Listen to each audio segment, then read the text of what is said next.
to move from being an evolutionist to being a creationist, and my dental students had challenged me, we began to look at the assumptions behind evolution, which I had never looked at before, was never taught. Now, an assumption is a guess. It might be a good guess. It might be an educated guess, but it's still a guess.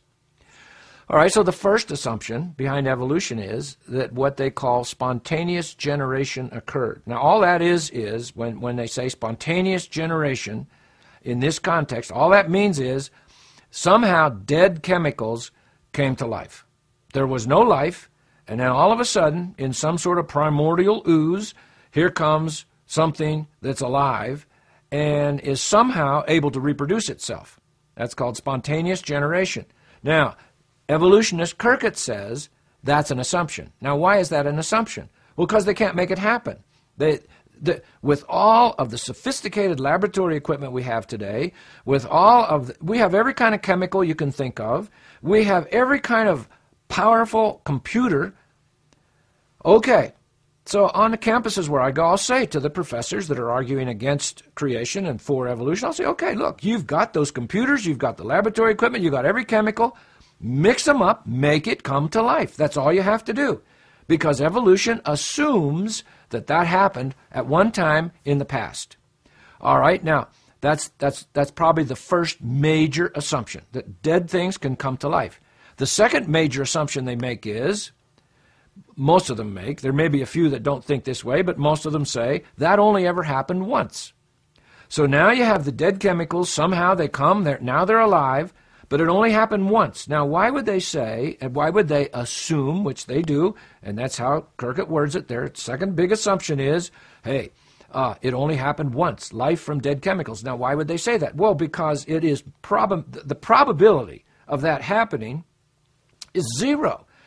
I mean, just to get an amino acid to become a protein, let's say a simple protein, 200 amino acids. That would be a very simple protein. The probability of these amino acids, all left-handed, now keep in mind, if you throw in a right-handed one, you have to start all over again, all right? The probability of amino acids getting together, bonding together to become a simple protein is something like 1 to the 141st power. That's a minus 141st power, but so we're not thinking in fractions. That would be a 1 with 141 zeros after it. Well, some people believe there's only 1 to the 80th power electrons in the whole universe. So there aren't even enough possible ways to mix things to come up with a simple protein. And then you would have to somehow get only the left-handed amino acids. All right, so that's one of the reasons they say, well, it only happened once. Now, that's where they get their tree of life, where they say, oh, look at this. We have this one little cell, and now here comes everything out of this one cell. Here's your plants over here, and all your plants branching off, and over here's all your animals and your fish and all these kinds of things over here. But that's an assumption. But once they make those assumptions, then another assumption is that viruses, plants, and bacteria and animals, they're all related.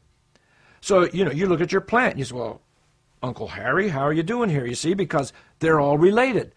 We all came from that first cell. But that's an assumption. Now, what they do in the textbook is they'll draw these pictures of life. And they'll have a horse, and they'll have a fern, and they'll have a coelacanth fish down here, and they'll have man way up here, and then some pine trees over here. But they hook them up with lines. But there's nothing on the lines. Well, why is there nothing on those lines? Well, because those are the missing links, you see. There's nothing there because there's nothing there. Well, but that gives you a picture in your head. Oh, you see, these things are all connected. They're all hooked up.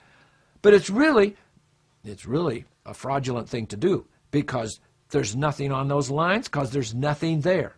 So it's an assumption that there's things in here, in between, that hook them up. They aren't hooked up. All right. Well, then they say that reptiles, birds, mammals, amphibians, they're all related. The fish came out of the water, became the amphibians in the water and out of the water, became the reptiles, which became the birds and the mammals. That is an assumption. And that's what Dr. Kirkett says. That's a guess, because we don't know, because we can't make it happen. For instance, if evolution is true, Then if reptiles, let's say, became birds, that's what evolution taught me, okay, reptiles first, then birds. By the way, the Bible has it the other way around. The Bible has birds on the 5th day, reptiles on the 6th day. So it's kind of hard to have both there. Some people say, well, I can have the Bible, I can have evolution. That's a problem. Okay, so we have a reptile, cold-blooded, dense bones, that's going to evolve into a bird, warm-blooded, hollow bones. Now, is there any such thing as, let's say, a lukewarm-blooded, semi-dense boned creature that's in between reptile and bird? No, no. You either have a reptile or you have a bird. And well, what about Archaeopteryx? Oh, no. The leading evolutionary thinkers now are telling us, no, that's a pure bird. That's a pure bird. As a matter of fact, they have birds now that they have found that are before the Archaeopteryx. And so, what is evolution then? Well, it's a faith system because it's based on assumptions that even today, the leading evolutionary thinkers of our day, they cannot hook up these vast distances between various types of creatures. Oh, well, you see, those are the transitional forms, which that's the new name for the missing link, you see. It doesn't sound as missing if we call it a transitional form. And so, well, those are the transitional forms. Now, we haven't found them yet, but we will. Give us enough time, we will. Well, what they are finding with the time they have is, and especially now with things like molecular biology, where they can actually go in and look at the molecules. One quick example. Ramapithecus was supposed to be an ancestor of man. It was assumed to be our ancestor. And then you have Vincent Sarich out there at Berkeley, and he does the molecular work, an evolutionist. And oh no, Ramapithecus is an ancestor of an orangutan. Well, it's still in some textbook as an ancestor of man, when it's been proven at the molecular level it has nothing to do with man. So this whole idea of Big Bang macroevolution is based on a whole series of pure assumptions. And so evolution then, in my opinion, and I was an evolutionist for the first half of my life, it is a faith system. If we're talking Big Bang to molecules to life to man.